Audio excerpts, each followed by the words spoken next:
All right, everybody. Kind of getting situated here. Every week or every month and every event, I do the virtual events, and I always forget how it works. But welcome to the Waiting Room Virtual Release event number 3. I'm happy to be back. Last time we had to postpone, but at the end of our event series, we will have a makeup event for everybody who was unable to be here last time on the 8th. This is our new journal, The Waiting Room. We're excited that it exists. We're excited to have all the authors, to have the speakers, the artists, and everybody else kind of bound in the pages as we are all bound together in this world. It's very therapeutic. It's kind of awesome to see the different voices come together. I enjoy it. My name is Matthew. As always, our host and the CEO publisher of Nervous Ghost Press. If you are unfamiliar with us, connect.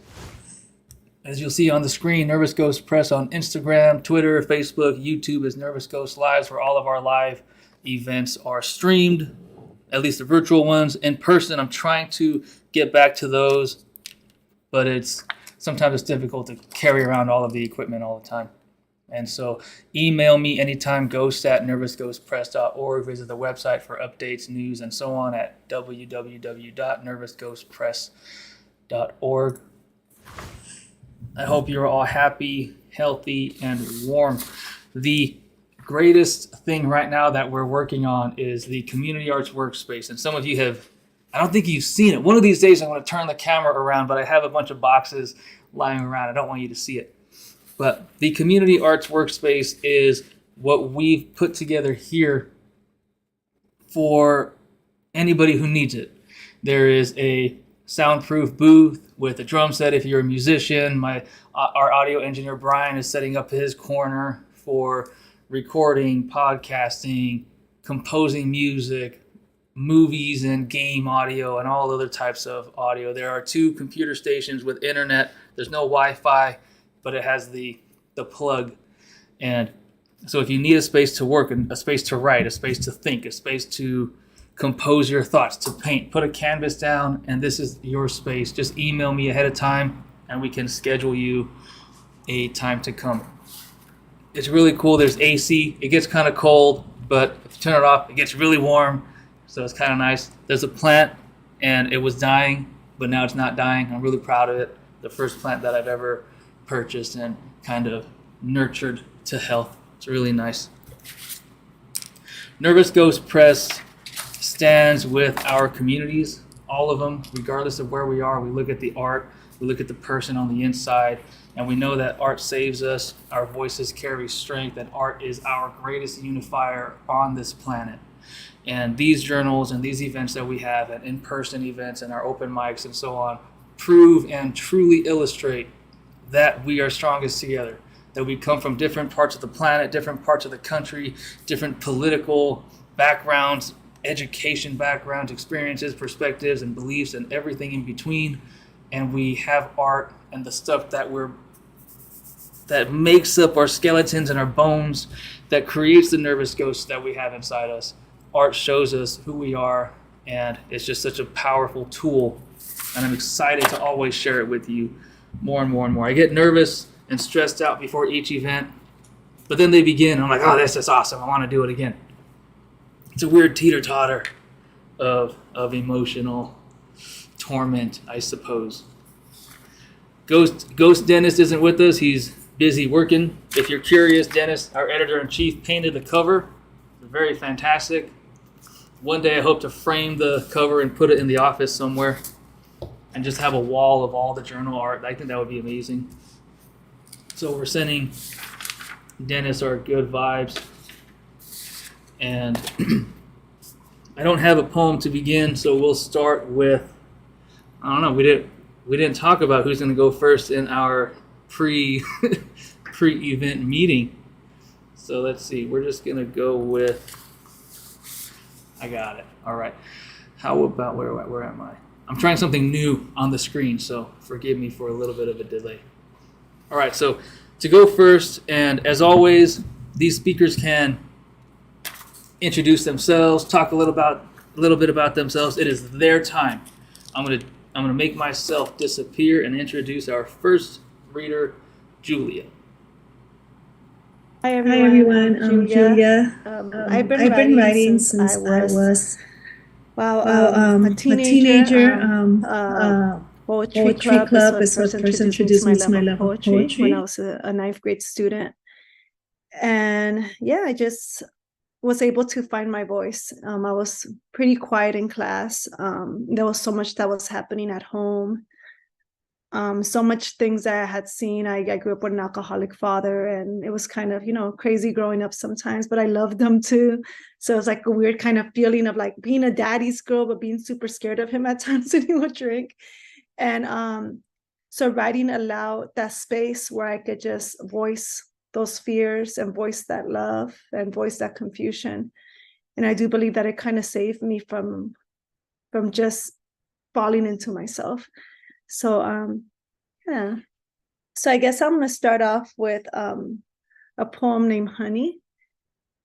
And yeah, so honey as dark and rich as the deepest oil well drips out, as sweet as the juice of sweating berries on the face of vices, dripping, covering virtues, manipulating facades, jading the principality of honey. The pleasure that coincides with honey and I is not that of the absence of pain or the absence of anxiety or the absence of uproar. It is quite the opposite of Epicurean thought, because if sugar makes me unstill, it makes me want more, such that I will never have enough. I still have the fear of loss that leads to my own fear of want. You are the honey that taunts my lips, spreads over my toasted thighs, melts onto my tempered flesh, and I need more, less is more. No, I don't believe so. Your jar of honey is at constant demand, like transported oil, like soil, like copper coil, but I still have the fear of loss that leads to my own fear of want. You are the honey after its spoil, after its strip, after the destruction of what's underneath, after the loss. After I figured out that honey ain't good for my health. You are the honey of distilled grapes, beehives transformed to barrels kept underground. And I want more. I always want more. All right. And to go along with this theme of drinking, there's a poem called Imbibe You. It has a pretty cool thing that like every single sentence is 10 syllables, and it has a cool little rhyming scheme if you were to see it on paper. But yeah. Imbibe you. I would love to drink you like a foaming beer, little by little, as to not spill the brown pale ale converted to white fizz. I wouldn't want to sacrifice a potential buzz. This is all English one. I desire you at dawn. Let me read to you guys the original. The original one, it's in both English and Spanish, and it doesn't have the same. Oh man. Imbibe you. Let me see if it shows up, because I translated it because I was in an all English event, and I would like to read the original for you all. Okay, let me see. Here it goes. All right, so I'll actually read to you all the original. So it's called Imbibe You. Te quiero tomar like a foaming beer, poco a poquito as to not spill the brown pale ale converted to white fizz. No quisiera malgastar a potential buzz. Te deseo al amanecer, lo fundado en la desesperación de no saber el destino después del trago. Al rato te contaré un dicho o una mentira cruel sobre tragos mientras discutimos los de estos cargos. Lágrimas ocultan pitiless leer. Me tienes tal y como soy. To still my habit of drowning in your sweet kiss as you tantalize in my hypocrisy's fuss. Rato pensando, horas hablando del gran espacio y la relación entre humanos. Un último trago, pues, ¿no le entras? Ahora, mi amor, te he dicho, mejor tomar el tiempo perdido, trago por trago, que desperdiciar lo amargo. And I'm working on something new right now. Something that just barely is hitting my page since yesterday, so it's kind of a work in progress. So it's called Fragmented Girl. And this was born out of my kid. I mean, it's pretty self-explanatory. A situation we had at night. We read every single night. It wasn't a situation. It was just something that happened, and I decided to write about it. All right, so Fragmented Girl. Change the pronouns from her to him. He's a boy. My kid said factually before handing me Give a Pig a Pancake. At first, it was hard to overlook the she and her, my mouth habitually sliding into shh that comes associated to the female pronoun. But as I accepted that this pig indeed was a little boy, it became easier to pronounce the pronouns of him and he. They eventually rolled off my tongue like a paver laying asphalt, and this new reality became concrete. The more I read it, the more I saw him. I saw his adventure of distraction and curiosity. I had to unsee what was printed. I had to challenge what I thought was there, because the story that was meant for my kid was the catalyst that was needed for my kid to become completely them. So it's still in the process, and I'm going to add more in the middle of it. And right now, my kid is in the process of discovering, how they fit into this world. So I thought it was really awesome and just brave, just for my kid to say just straight out, like, nah, this is a boy. Like, I don't care what it says on the page. Like, this is the reality of what it is. And so I would like to explore more. I think that was like such an important moment, being able to have a voice. All right, so let me see.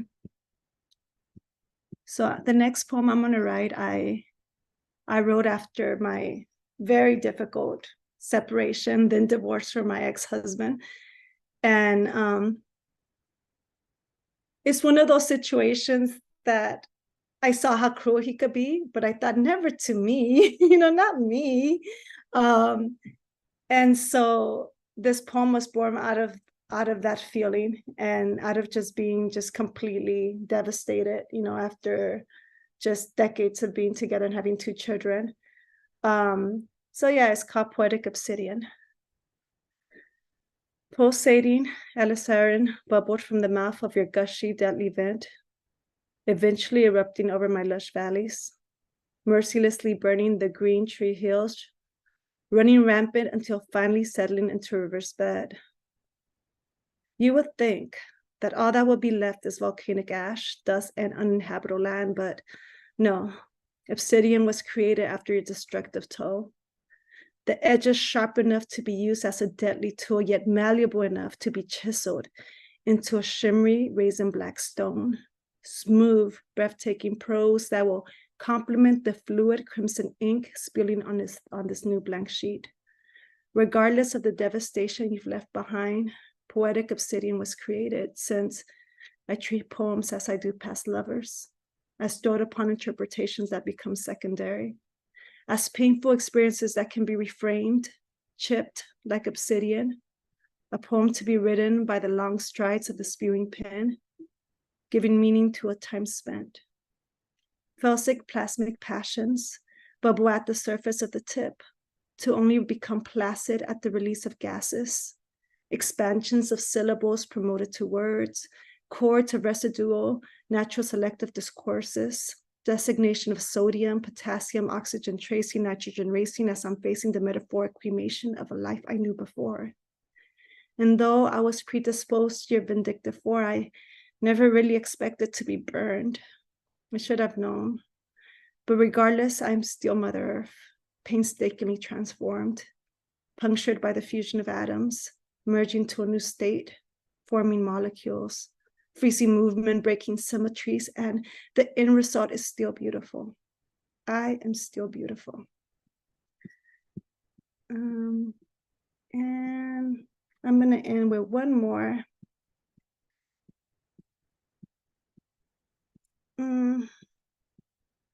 Okay, so I'll end with my Christian medieval art. I'm not sure if I read this one last time. I think we're having a conversation about whether or not, as artists, as poets, as writers, if it's in the interest for us to write about stories that are not our own, and when is it okay and when is it not okay. So I mean, this poem kind of touches on that. So this will be my last one, so I can hand it over to Linda. All right, so Christian medieval art portrayed the need of tragic blind faith through archaic juxtaposition of heaven and hell to scare us into a dogmatic viewpoint that limits our social evolution in order to ensure complacent surrender of one's identity to a competing group consciousness. That's the title. I do not want to be absent of desire. I do not want to detach myself from want. I am not a Buddhist at heart, though I want to be at peace like one. Piecing my transparent colored pieces, piece by piece, to form a coherent scene like a medieval mosaic placed between the outside plague-infected world and the inner celestial promises of the church. Biblical promises of eternal peace crumble at the thought of what went is not taught, of what truth is not questioned for truth, of what heaven is not contextualized to fit the frame of material and spiritual things not acquired by our eventual mortal and for some moral decay. Even now, we let this one of heaven blind us from who we are. The fear of hell and our social critique keep many of us silent from our desires, such that we're physically alive, but ironically, spiritually dead. The gargoyles of the Gothic cathedral served as reminders of the threat that awaits if we give in to our human adaptability of acceptability, acceptance of change, acceptance of struggle, acceptance of same-sex love, acceptance of premarital sensual desire, acceptance of questioning the government stake of our spiritual estate. Acceptance of that outside the scripture is seen as being lukewarm in the face of God, Brother Gabriel preached during Sunday Mass. Revelation 3:16 reads, "So then, because thou art lukewarm and neither cold nor hot, I will spew thee out of my mouth." Rejection again. I am reminded of The God Virus by Daryl Ray, who's still writing while Avit Roy of The Virus of Fate was hacked to death in Dhaka, Raif Badawi imprisoned. I am reminded of the blogger Washkul Rahman, who was silenced by machete at the hands of men who did not appreciate his satire, his criticism of extremist beliefs. Would I be so brave in Bangladesh, in Saudi Arabia, in China? Places where free speech can imprison or kill. Attempts of permanently silencing critical discourse to force a course of piety and humility. But we can't free with limits to expression. But who am I but another American, knowing only my own context, turning bloggers hacked into mere poetic subjects? I can leisurely write, left alone to enjoy the freedoms of my circumstantial place, laced by silk blindfolds that at my finger phone, that instantaneously entertain away the need of pain, the pain of need. Such an unnatural state of advantageous relation. The disbelief of a differing existence is our biggest sin. Idiotic synchronous disbelief of our shared humanity and of our ignorance towards the other's circumstance. Where I choose the sequence, pattern, and color of the fitted sheet that finds itself between my receptors and the facts of unfairness at another place. My own humanity placed on pause because of a privilege I have yet to accept. So that's it. I hope you all enjoyed. And I'm looking forward to listening to Linda. But I thank you, Matthew, for having this space. And I hope to see you all at the open mic coming up next Friday.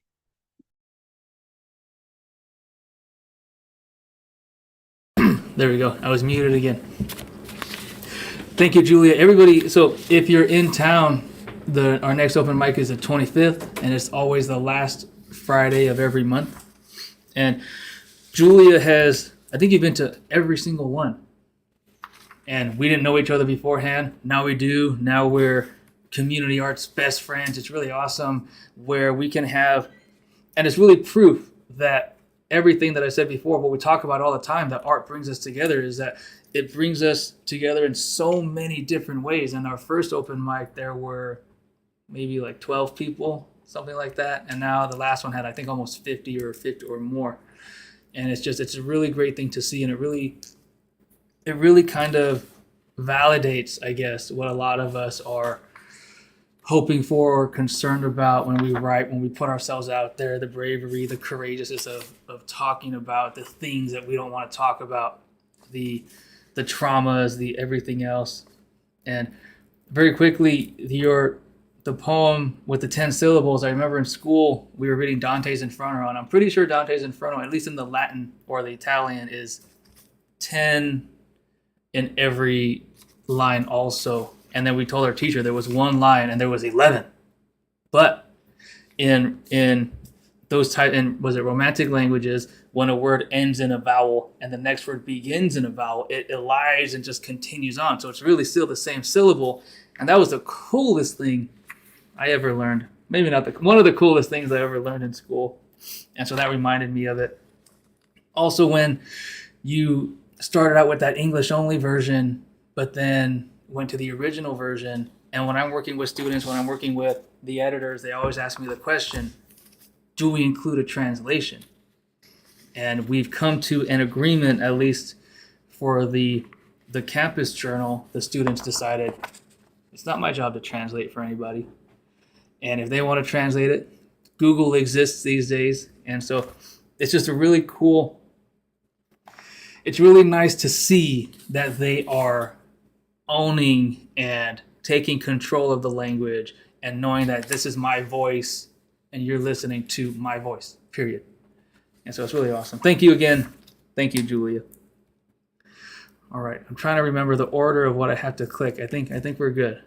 Also, if you're watching on YouTube, during Julia's reading, everything's fine, but I used the scheduled video for the 23rd instead of today's, which does, it's still, I changed the date, so it's still perfect. There wasn't any interruption, but in case you were on the 18th, I changed it. But I was like, oh my gosh, it was kind of funny.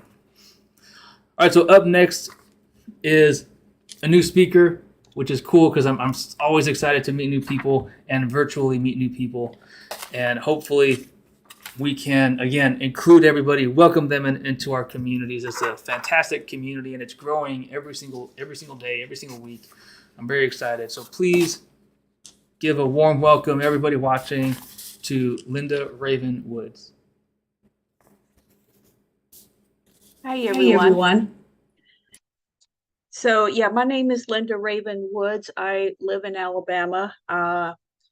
Little bit of my background, I'll tell you, because it's kind of relevant to my writing. So I'm an enrolled member of the Achota Cherokee tribe of Alabama. That was just part of my heritage that I chose to embrace. So a lot of my writing kind of comes out of that cultural experience, if you will. I've been a dancer on the Southeastern powwow circuit for 30 years now. Jingle dress dancer, made a lot of good friends through the years. So when I'm not writing about music and my favorite celebrities, etc., I'm usually writing about my experiences with my native friends or my family, or just being a Southerner in general. So this first piece I'm going to read was a poem that I won a couple of awards for a couple of years back. I won a Hackney for it, and the Andrew Glaze Prize for Poetry, which is an award given to Alabama poets. Andrew Glaze, obviously was one of our past poet laureates of Alabama. But this was a poem about a friend of mine who for a couple of years was one of the most vibrant and vital men that I knew, but he passed away from cancer. And after he got his cancer diagnosis, I visited him. This poem came from the last visit that we had. And he was at that stage that terminally ill people get to at some point where they start to kind of realize they've got a foot in two worlds now. When the person is starting to kind of drift away from us. It's called Today is a Strange Day. Today is a strange day, you say, watching clouds drift by. Outside your window, life is throbbing to a new high, but here inside, yours is ebbing away, and you must feel it, though you do not say. I cannot measure what your life holds, even though you've talked about it nonstop ever since that first cup of coffee I poured you at Waffle House, and that seems eons ago. I've conjured scenes from the elusive Maggie Valley, the place you always said I needed to see, have heard crackling rifle fire from the Wounded Knee siege of 73, ran through bullet rains in Vietnam. But today you take a lone quiet spell, listening to the Wind Rider CD, playing on the boombox. Indian flutes and percussion strike the appropriate note. I feel like dancing, but don't. Maybe I should. Your wife, Mary, talks about radiation therapy. You talk about Horsepens 40, a powwow still 2 months off. I'm happy I caught you in a lucid moment, but the Wind Rider's drums are carrying you far away. I see your eyes follow too closely the rolling march of the clouds outside your window.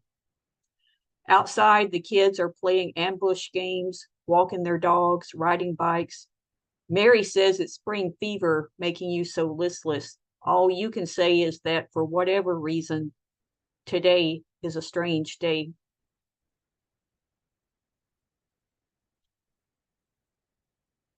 This next piece, I was never really sure what to title it. I called it Three Feathers and the Rest, subtitled A Treatise on Native Sisterhood. And I think over time, it just became a little bit of an homage to all the Native sisters that I've known, for the past many years. 1, I never had a first woman dress, never wore Firestone blue, never painted vermilion down the part of my hair, nor painted a circle on my cheek, never took a boy beneath a blanket, never wore a chastity rope between my legs, never failed to look a man in the eye just because he is a man, never thought. The sun was a god.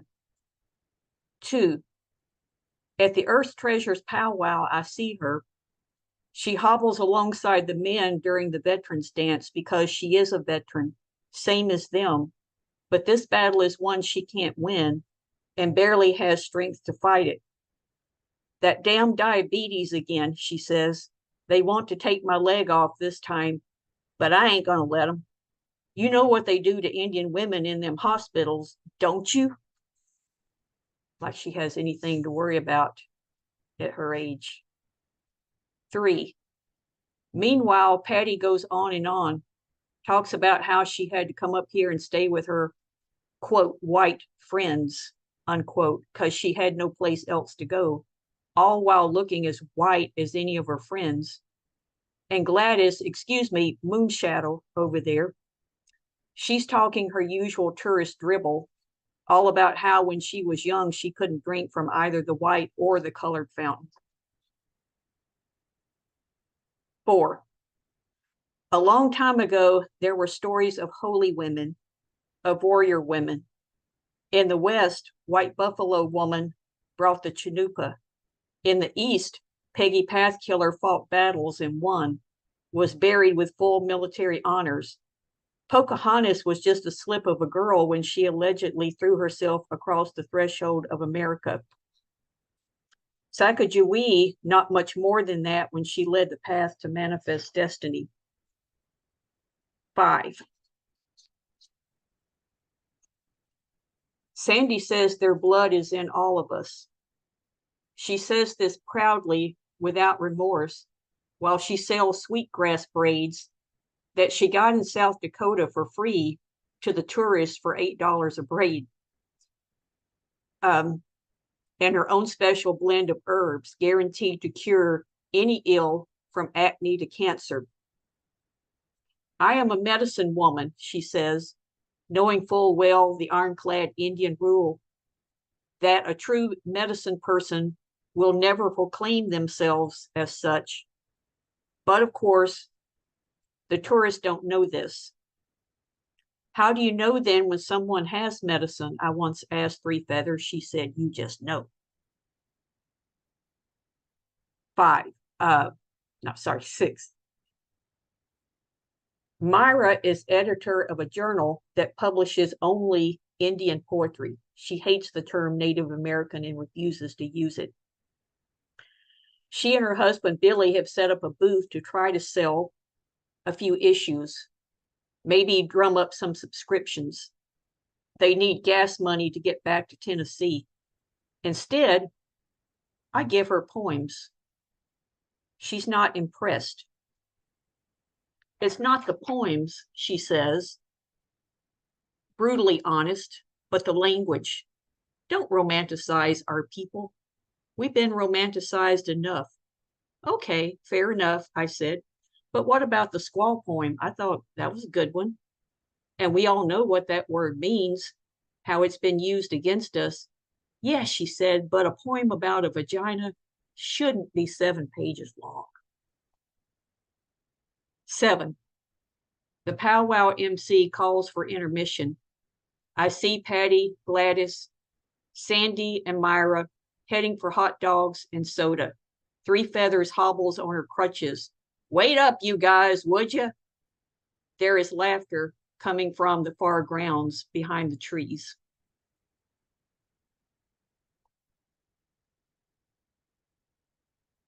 Oh, my allergies are acting up. If y'all can't see that on camera, I'm not crying, I promise you. It's my allergies are acting up. This poem is about something that happened in my childhood. There was a murder mystery in Decatur, Alabama. It was a small town, and serious crimes didn't happen in our town when I was growing up. But this was a young woman who was brutally murdered, snatched off the street in broad daylight. They found her body several months later, and it was a cold case. 50 years later, this murder has never been solved. But I remember when it was all the talk of the town. And so there was a couple of poems that came from that, but I'm going to read the second one that I wrote. It's called Innocence Dies Early in a Small Southern Town. Childhood innocence ended, I think, with a single name. 2 names, actually, always mentioned in those ominous hushed whispers by the women in my family. Mary Fay.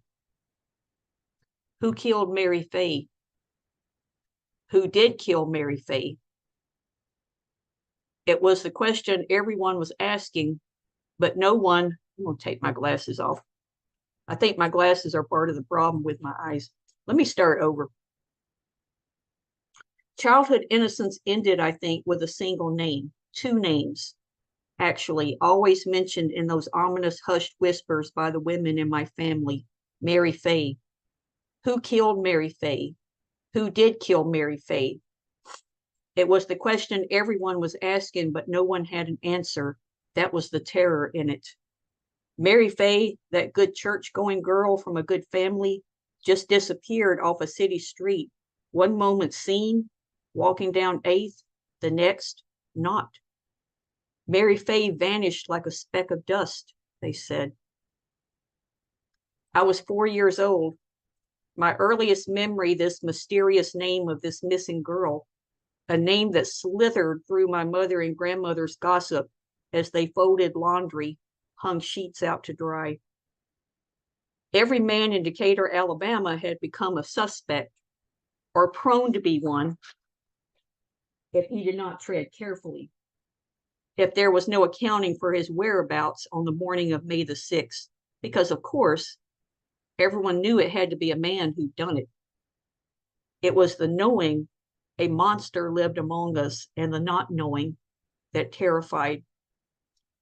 And in the overactive imaginations of my mother and grandmother, their paranoia fueled by late night detective magazine binges, which sent grandmother to bed each night so scared she'd jump at the slightest scrape of a branch being blown across the roof or the vine that scratched at her bedroom window. Every man they knew, talked to, could be possibly the man who killed Mary Faye. No man was exempt, not Jarvis, the sweet-mannered taxi driver who always picked Mama up on the days she went to town. We didn't have a car then, and Mama couldn't drive. And after every trip to town, Mama would come home and first thing out of her mouth, what if Jarvis was the man who picked up Mary Faye? It gets better. My own grandfather became a suspect, all because in my grandmother's view, he acted a tad too nervous when she suggested they go down to the slough where Mary Faye's bones washed up, just to poke around to see what they could see, like all the good nosy folks in town were doing, because I guess it was like before the internet and stuff, and they had nothing better to do. When Granddaddy tactfully reminded grandmother that the number one way to become a suspect in any crime was to go poking around the crime scene, out came the whisper that grandmother repeated to my mother like a dagger she held in her weaponry. What if Vaughn, she always called Granddaddy by his last name, was the one who killed Mary Faye? She went on to say how he got all nervous, scratched his arms, and said, well, you know how Vaughn always scratches at his arms when he's guilty about something. Like the time he forgot which brand of coffee she wanted at the store and lied, said they didn't have that brand in stock just to cover himself. Granddaddy wasn't the only one, though. Eventually, my dad joined the ranks, along with great Uncle George on my daddy's side, just because he was a little slow, and the salesman down at Rhodes Furniture who followed Mama all the way out the door, but only because that's how persistent he was to sell her that new living room suit she wanted but couldn't afford. By the time I was 5, I knew 3 certainties: that any woman could vanish like dust off our city street, only to wash up months later a pile of bones; that one name, well, 2, could embody the terror of all that was not known; and that every man I knew could be possibly the man who killed Mary Faye. All right, one last piece I'm going to read. This is a poem called Those Negative Symbols, and it's about my male ancestors, the ones I know of who served in the Civil War. And of course, they fought on the Confederate side. But I got the idea for this poem when they were removing a Confederate statue from the City Hall in Huntsville, Alabama, where I live. And at the time, the mayor made a speech, something about, and I can't remember the gist of the whole speech, but he said something to the effect that, you know, we're in a new era and it's time to remove all the negative symbols. And that got me to thinking about these ancestors of mine. Because when I was a little girl, you know, my dad liked to brag that we had all these Civil War heroes in our family. And what I found out later doing my own research into our family history, the reality was quite different. So anyway, it's called Those Negative Symbols. To great Uncle Henry Minor, whose daguerreotype used to hang just outside the bathroom doorway of my dad's house. Uncle Henry, who knew just how to pop that bad shoulder out of socket whenever Jeff Davis called. And to his brother James, who might have served if it hadn't been for the morning he coughed his own river of blood into the Chattahoochee. And to great-granddad Ramsey Ricks, who got himself captured at Tishomingo and spent the most productive years of the war rotting in Fort Delaware, released in 1965 to walk 500 miles home, only to totter inside and die 3 days after crossing that threshold.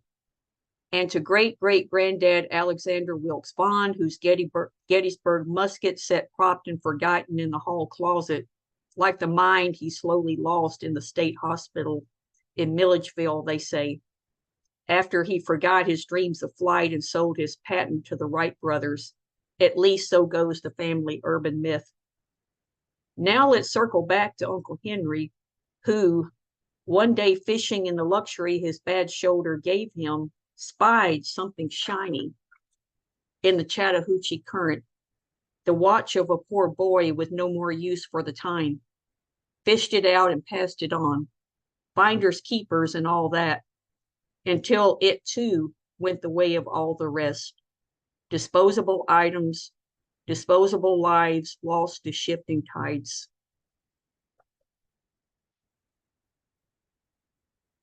And that is it.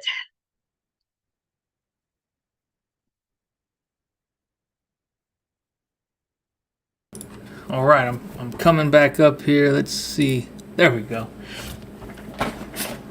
Now that I added the names next to the videos, I made me all confused. Thank you. I wrote a couple things that your work reminded me of, and while you were reading, I was daydreaming about culture, about family, about how art is life, and it reflects life, and it reflects the good and the bad. It reflects the pretty and the ugly, because what else would it do? And so the great thing about being able to share work and listening to new people that I've never met before, new in my life, of course, is that it's so cool to hear how your perspectives and your views, and then when the art comes into the picture, it's like we think about the same things. I think about my ancestors. I think about who came before me, what they did, what they meant. Was it negative, positive? How the stories were told. But then sometimes you're like, well, hold on. Let me look into that a little bit more. And the greatest thing, the unifying aspect of art, but also, and we spoke about this in our pre-event little chat about social media, but awareness and how art can absolutely, this is the positive of social media, how art can provide awareness to so much in the world in a very positive and beautiful way. And so thank you, Linda. Thank you for joining us, and thank you for being here. So now, letting you know, this is what I do now. I'm going to put all of our faces together. And so I need to disappear here for a little bit. 1 second, everybody that's watching. And then I move my face to this other screen. There we go. And now you can see me again. And then I go to this screen. There we go. I need to have, and I think between each event, I'm always trying to think of something new, but I need a transition screen that just kind of sits there for a little bit. Maybe I could find out how to animate the ghost and have it, moving around a little bit. But I think that'd be kind of awesome. But so we have our Q&A. If anybody's watching, you can text me, email us, tag us on social medias, in the YouTube comment section if you have any questions for anybody. And also for YouTube, if you have any questions, let me know, and you can ask each other. It's not just a normal kind of author reading Q&A where you talk about, hey, what's your process? What did you mean about this part and that story? You can talk about anything.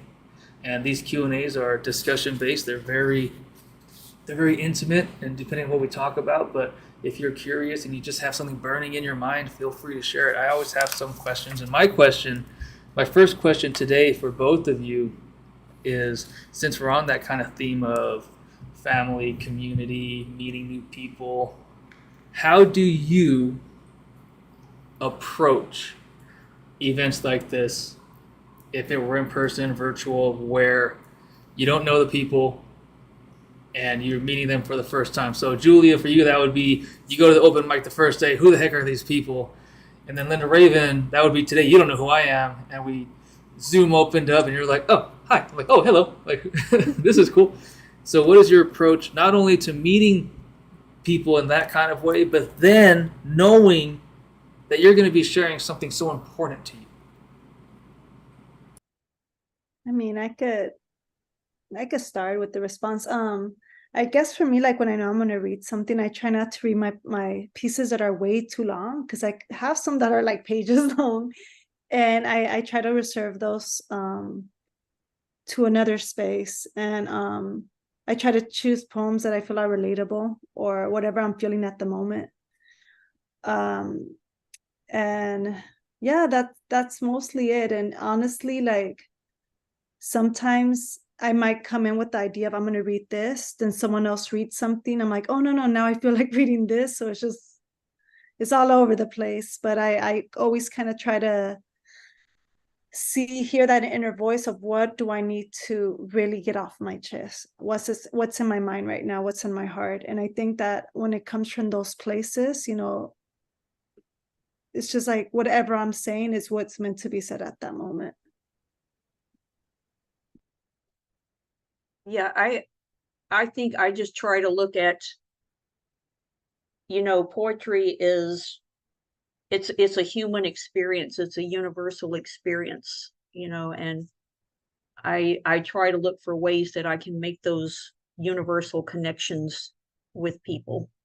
I mean, that's something that's always kind of in the back of my mind, even when I'm writing the piece. I'm kind of thinking about how readers might be able to connect with it, because we've all experienced those things: love, friendship, loss, wonder, things that scare us. Those are all universal emotions.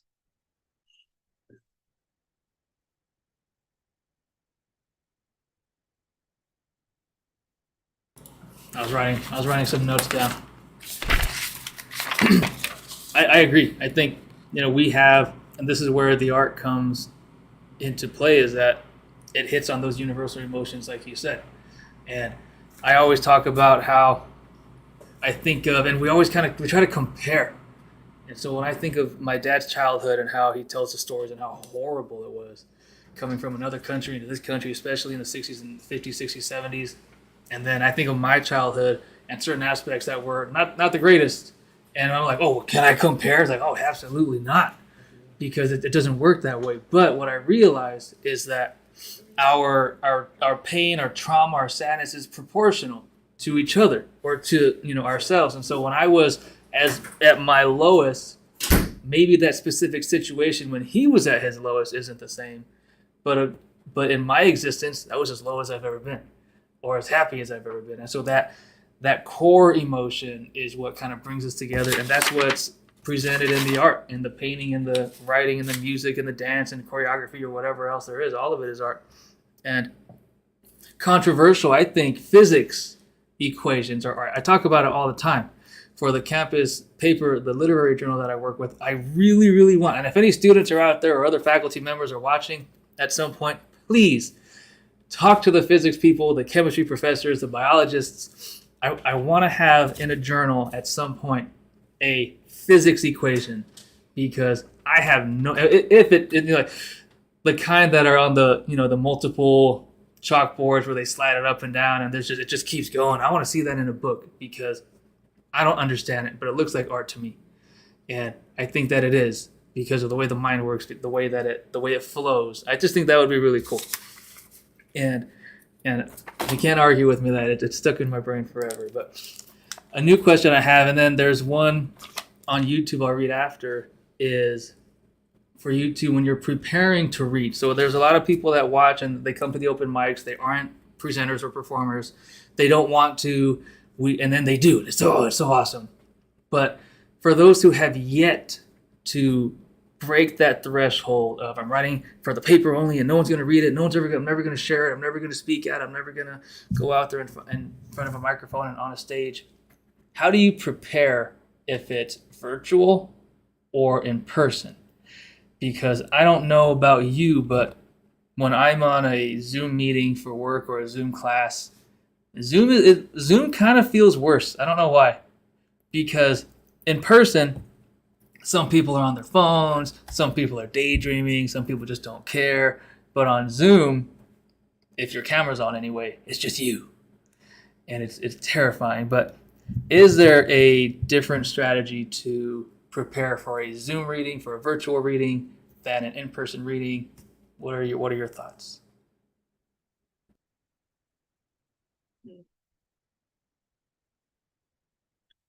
'Cause I don't know that I do anything more special for one than the other, other than if I'm gonna be doing an in-person reading, I try to make sure I've got my material organized so I'm not shuffling papers.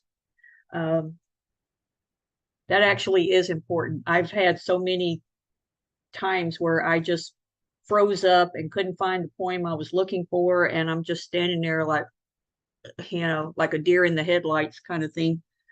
Um, Other than that, I don't think I really do a lot to prep for the in-person readings. Yeah, it's so funny what you were saying, Matthew. Like, I feel more comfortable on Zoom than in person just because I feel like I have more control over my environment and I'm not as distracted as what's happening here or there. um, but yeah, what I do differently is that I upload my poetry through iCloud so I can have it on the screen so I won't be looking down. I know that when I go to open mics, usually I'm like on my phone. A couple of my friends have told me you should memorize your stuff, and I really should. So that's the next thing to tackle, memorizing my things. I feel like I can have more of a connection with the audience. And but yeah, pretty much just having in mind what I'm gonna read and just bringing it. So if you yourself have written and you're wondering whether or not you want to do it, just go up there, like just try it, and I can assure you're gonna fall in love with it.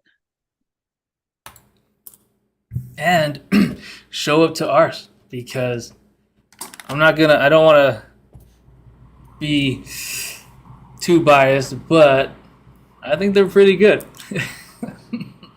And the environment, like you said, the environment is always positive, and that's I think one of the most difficult things. When I was starting out, I left a few open mics. I was sitting there, they halfway called me, and I was in the car on the way home already, and it didn't happen. And then I think part of what makes it scary is you don't have that control. And so on Zoom, you control where you're sitting, what the temperature is there a fan, is there a light, is there music in the background? You control everything. But in person, depending on where it is, are you familiar with them yet, with the venue and so on? You don't.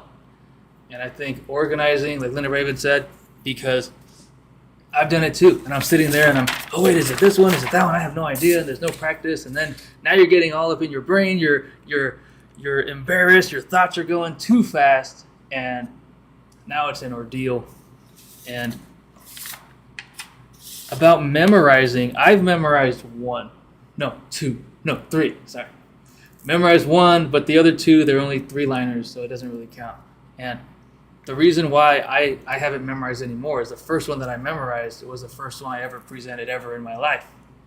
And so I don't think I can ever match the weight of it or the importance of that one. And so sometimes when I try to memorize others, it's not there. Because that first performance, I had to memorize it. I couldn't read it in my head. I had to go out there, memorize it, yell it, scream it. Tears were, everything's shaking. It was horrible, but amazing at the same time. And so there's something in my heart that just says nothing is worth memorizing again until I get there. I think, I don't know. I'm trying to figure it out. But memorizing is definitely a skill. It takes practice, absolutely.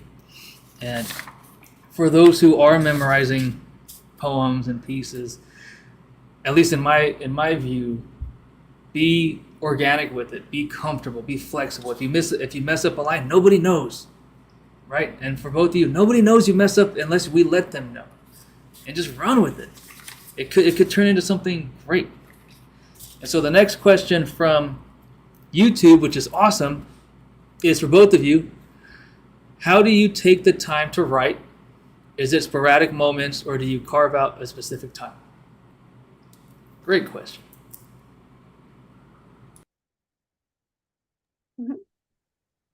I could go ahead, Linda. For me, the latest poem I've written, it just came right before I went to sleep, like just the title, Fragmented Girl.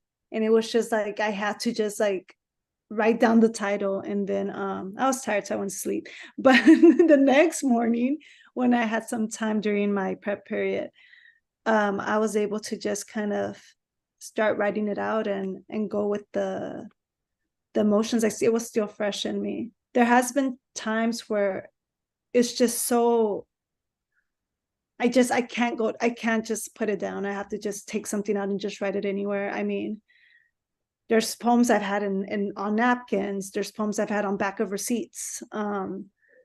Just when they're just dying to spill out. And I've had others that are more structural and more that have taken years to develop and to really like perfect.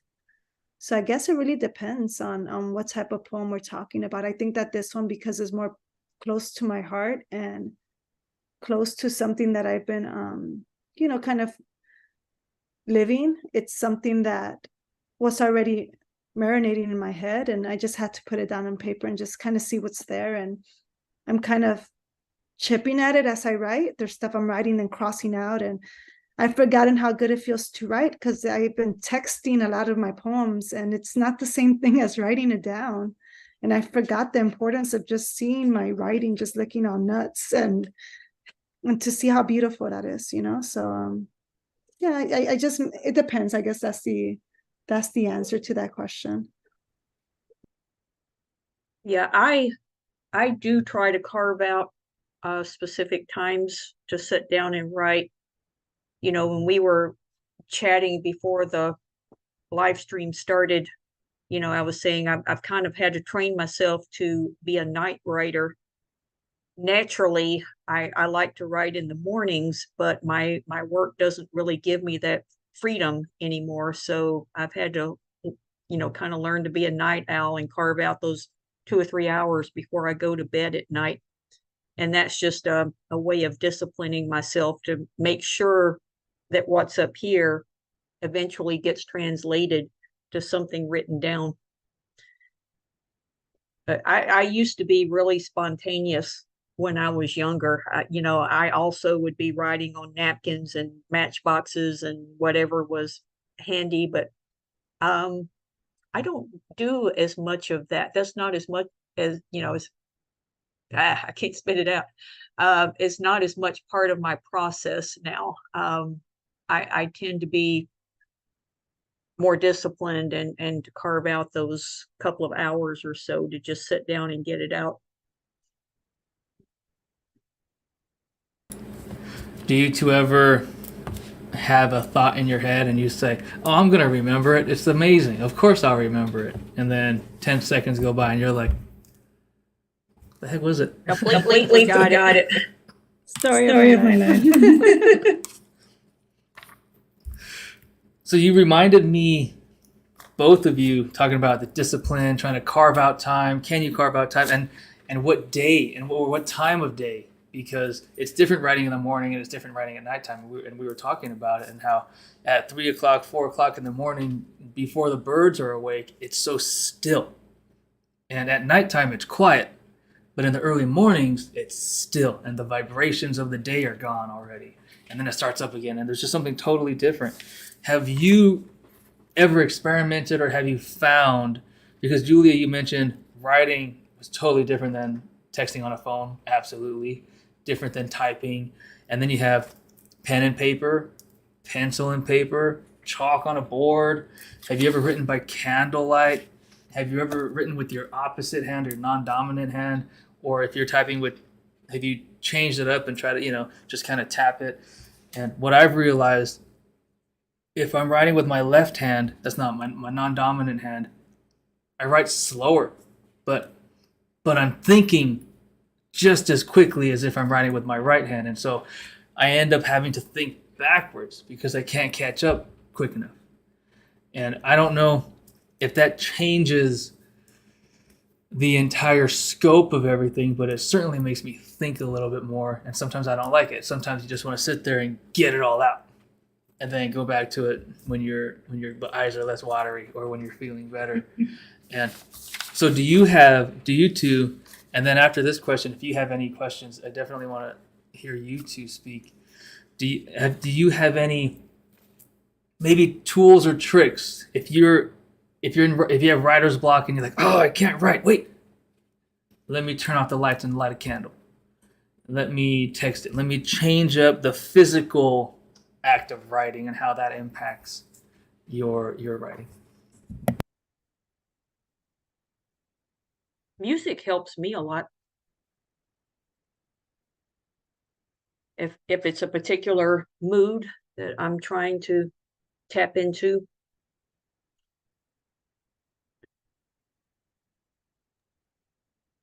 I definitely agree with you're saying that finding those different spaces and taking those different actions will produce a different piece because you're changing the circumstances that delivers that piece, right?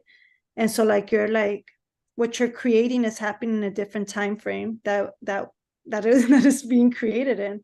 So like I don't know, I find that since I've had children, like my availability with writing obviously has changed, and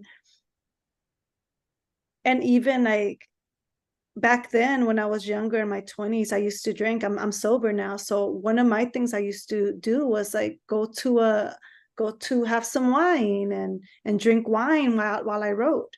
And that's something that obviously I don't do that anymore. So like finding those ways to substitute some old behaviors. And now it's, like when I have time, I go to have brunch with friends and then I go, right at the library, or I have if I have a free period, I'll, sit down in my classroom and just take that quiet time and write when the kids aren't around me.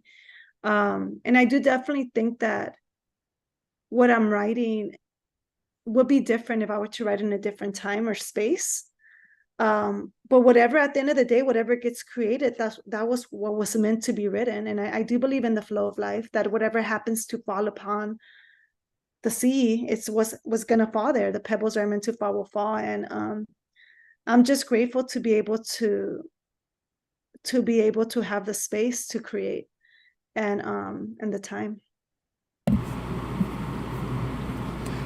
I agree. I'm not a big universe energy person for, of course, my personal reasons, but I definitely agree that when I think about, was it supposed to happen that way? And then my answer is yes. And how do I know? Because it did. And that's as far as it goes. That's as far as I don't want to go too far, because then it adds all these other thoughts into my brain that I don't want. But I think about it a lot like that it happens that way because it happened that way. And that if we were not supposed to be here today, August 18th, at this time, we wouldn't be. We would be somewhere else. And then if we think in the future, oh my gosh, why was I there? Because you were supposed to be there, period. And good or bad. And that's another thing. When I was in early college, my friends, he was a pastor, and I think it was a movie or a book, I never watched it, he was telling me about it. And everybody asks God for stuff, or they pray for things, or they ask the universe for things. And he told me, and he said, hey, sometimes the answer is no. And it was the first time I heard it. And it took me, I don't know how many years to really kind of feel that and go, oh, sometimes the answer is no. And you just have to get up and deal with it, because guess what? Too bad. And being angry isn't going to change it. And how can we turn those emotions into something hopefully constructive and productive? And how can we come together and find other people who were told no to their hopes and wishes, and then say, oh my gosh, you hate the world too? Hey, so do I. Let's write a poem about it. And now you have lifelong friends. But so do you two have any questions that are in your mind for each other, or just, and it doesn't even have to be a kind of a direct question to anybody, but just a kind of, I tell my students, an inquiry of the universe, just a question that you want to speak out and go, this is something I've been wondering. I have no idea. What do you think? Right? I've actually got a question I'd like to ask Julia, because, as I was listening, and I've jotted some notes down here as I was listening, but there's so much beautiful cadence and flow in your poems. I noticed a lot of sound play, just the way words kind of bump up against each other. So much beautiful alliteration, assonance. I mean, it just sounds so beautiful to the ear, that cadence that your poems have. And I was wondering, how much do you work on that? How much of that kind of just comes organically, and how much of that is a result of going back and editing? How intensely do you edit to get that effect? For some of my pieces, it just kind of flows naturally that way. I just have an idea of, okay, this would sound good with this, and it kind of goes along with the theme of it. Even the one that I'm writing right now with Fragmented Girl, and the part of I overlook the sliding into the shh. And then I was thinking about us as females, oftentimes like, shh, be quiet, shh, that looks better. Shh. You know, it kind of also went along with these gender roles, right? So sometimes the alliteration kind of also fits into like the whole theme of the poem. And I think it's easier for me to kind of flow from there. Other times I do have to look back at it and kind of find words that are more closely together. Like when I was my poem about you know, about obsidian, and just the order to place the elements in, that kind of took some time to be able to get that sound to it. But it's mostly just reading it in my head. A lot of my poems, I read it in my head. It's just kind of how it flows inside of me. I also play music, so that kind of helps a little bit with the way that I structure my poetry. So Do you ever have that one poem that just never comes together? Like you've got it so perfect in your head, but it just never comes out the way you want it to on the page. Have you ever had those? yeah, and it's often the poems that I'm most comfortable with. And so my thoughts are going so fast, so it doesn't come out of my lips the way I want them to come out. And it's so tragic because it's the poems I love and I feel, and I wish that you could hear them the way that I wrote them. But I get too overly excited, like little kid just flapping, you know, the arms, like, hey, like, hear me here. This is awesome. And it's those pieces, like, regrettably, that I don't want to read because I feel like I'm gonna not do them justice. So instead, I read the pieces that, I like, and I think they're good, but not the pieces that are closest to my heart, because I'm afraid of like reading them prematurely and not doing them any justice. Do you notice too? And I agree.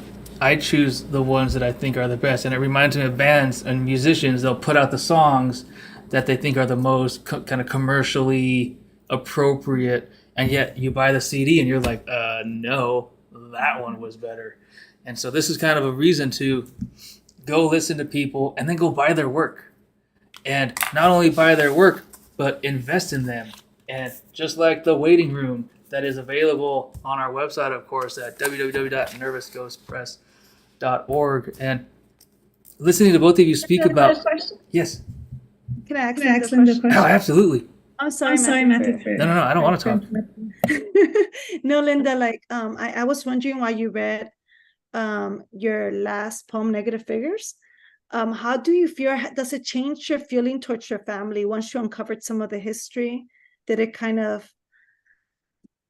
it make you feel the same, different? Was it, I could only imagine, did it change any of the history that you had or the pride that you had for your family? Because I know that's the way it was presented to you as a child. Or is it just, Well, it actually,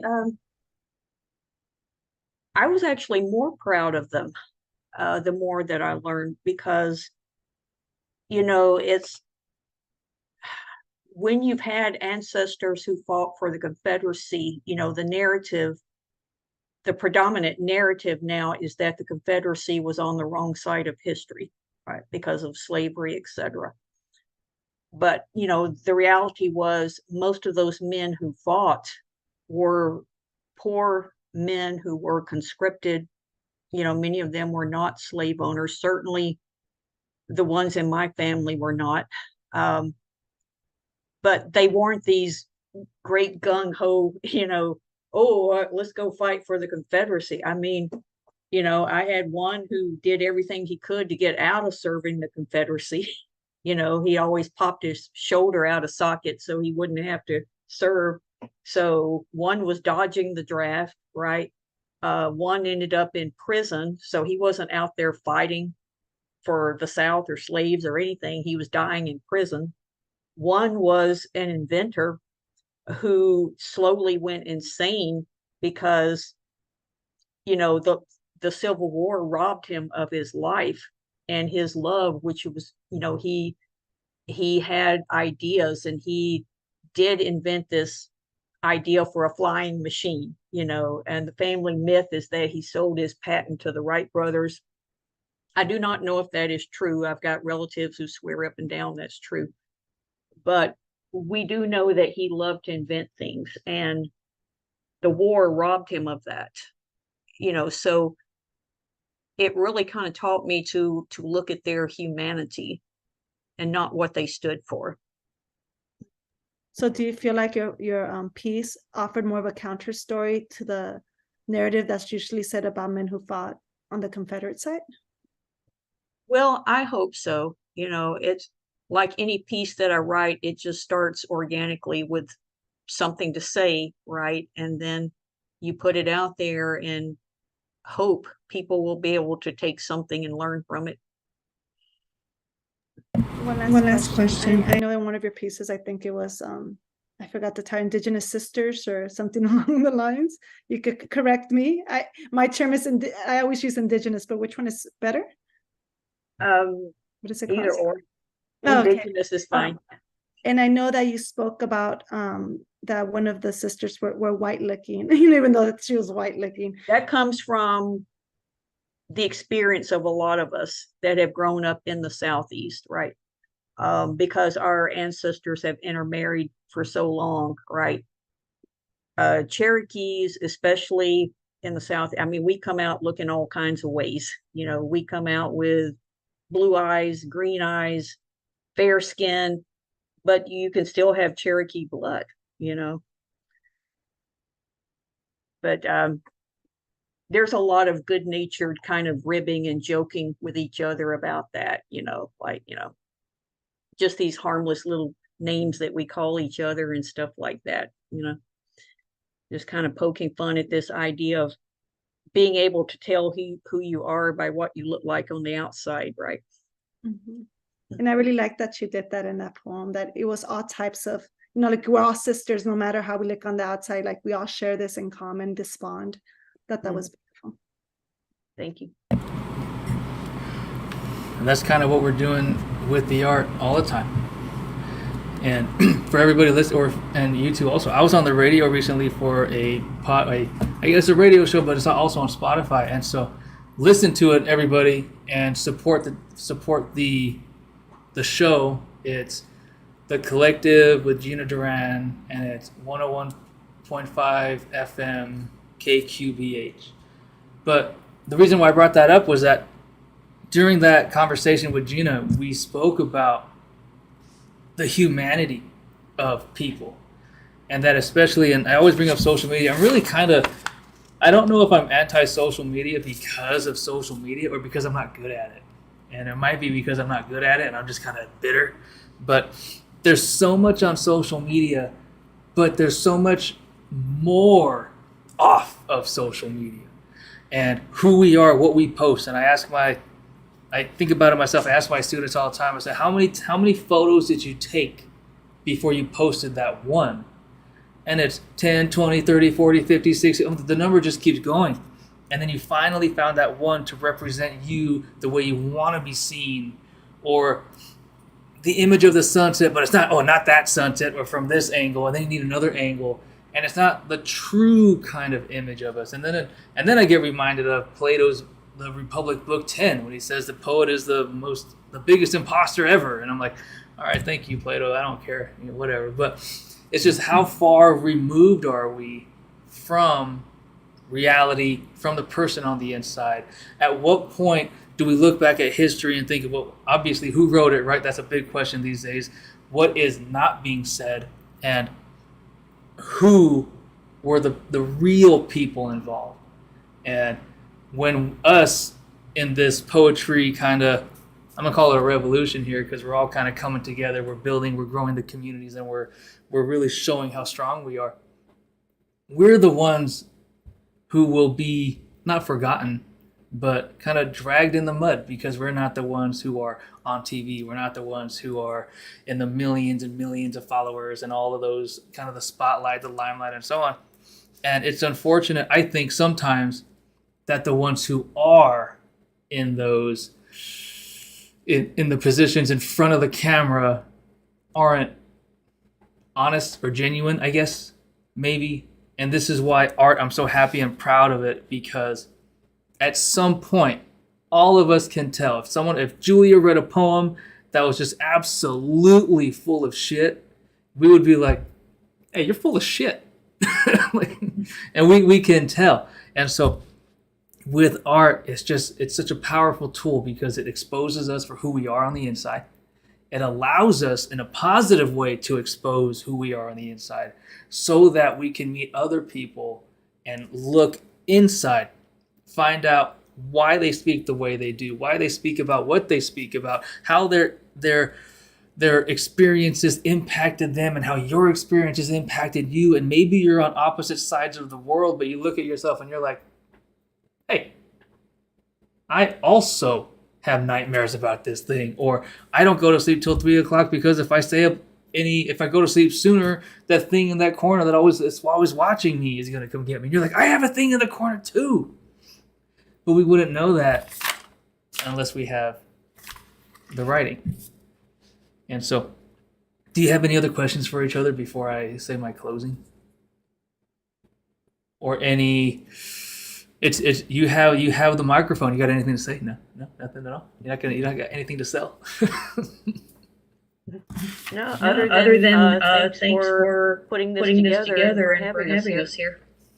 Thank you for being here. And so for you two, as always, I'm going to say my closing, and then we're going to stay here. So don't leave yet.